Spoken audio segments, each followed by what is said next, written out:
வெளிச்சத்தின் பிள்ளைகளாகிய உங்கள் யாவருக்கும் அன்பின் வாழ்த்துக்கள்.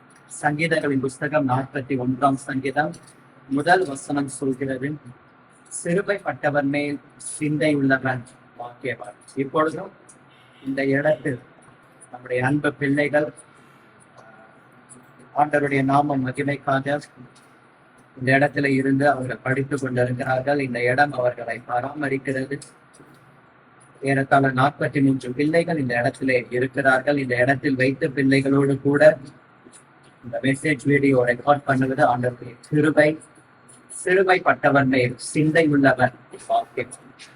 நம்முடைய சிந்தை சிறுமைப்பட்டவர்கள் மேல் காணப்பட வேண்டும். இந்த பிள்ளைகள் எல்லாரும் வெளிச்சத்தின் பிள்ளைகள்.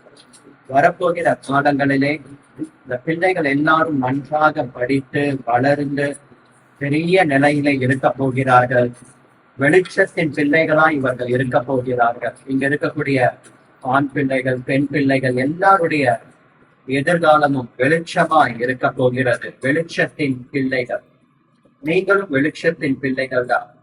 இப்படிப்பட்ட ஜனங்கள் மேல், பிள்ளைகள் மேல் நாம் சிந்தை உள்ளவர்களாய் இருந்து அவர்களுக்கு என்ன தேவை என்பதை நாம் பார்த்து விசாரித்து நம்முடைய கைகள் கொடுக்கும் பொழுது உங்கள் கைகளை கர்த்தர் பலப்படுத்துவார்.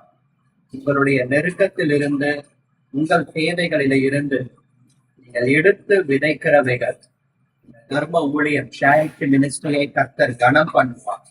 ஆகையினால பிரியமானவர்களே, சிறுமைப்பட்டவர்கள் மேல் சிந்தை உள்ளவர்களாய் இருக்கிறார்.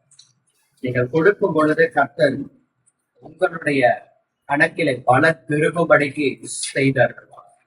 ஆகையினாலே சிறுமைப்பட்டவர்கள் மேல் சிந்தை உள்ளவர்களாய் இருங்கள். தேவை உள்ளவர்கள் மேல் சிந்தை உள்ளவர்களாய் இருங்கள். ஆவியின் சிந்தையை காத்துக்கொள்ளுங்கள். தொடர்ந்து இந்த இடத்திலே கர்த்தருடைய நாம மகிமைக்காக நாம் செய்கிற ஊழியங்களை எல்லாம் கர்த்தர் ஆசீர்வதிக்கும்படிக்கு செபித்துக் கொள்ளுங்கள். வெளிச்சத்தின் பிள்ளைகளுடைய நீங்களும் எங்களோடு கூட இணைந்து இப்படிப்பட்ட ஊழியத்திலே பங்கெடுக்கும்படி உங்களை அன்போடு கூட அழைக்கிறேன். தேவன் உங்களை ஆசீர்வதிப்பாராக. ஆமென்.